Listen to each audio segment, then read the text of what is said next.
Well, a lot of voters are taking advantage of the chance to cast their ballots early. Early voting has been underway for a week, and the projection is for a bigger turnout than usual. News 13's Hope Hanselman joins us live from a Buncombe County polling booth. Hope?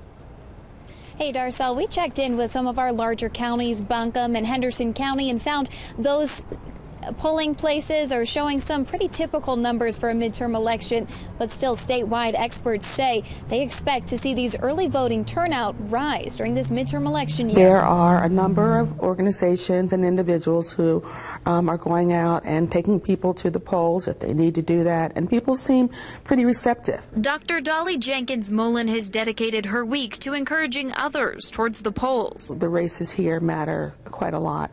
Hagan and Thom Tillis particularly are drawing a lot of attention. This political science associate professor says the race that could change control of the United States Senate may be what's drawing bigger crowds to North Carolina polls. This is our busiest site. We've seen with all 5 sites over 12,000 voters so far. Henderson County voters so far seem to be following the same pattern as last midterm election.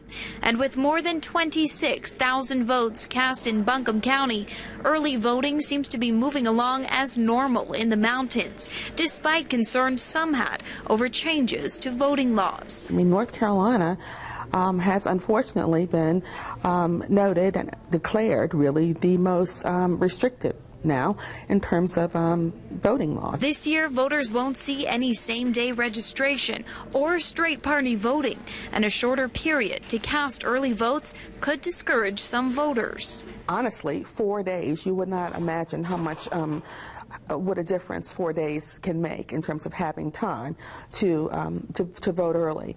Dr. Jenkins-Mullen says there's a lot on the line for North Carolina, particularly in a race that already has the state divided. But the attack ads have a number of people throwing up their hands saying, look, I don't trust anybody, I don't believe anybody, and so, I'm not going to vote.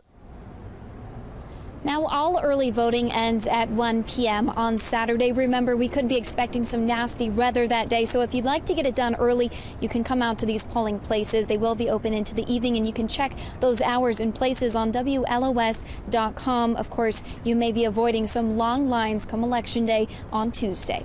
Live in Asheville, Hope Hanselman, News 13.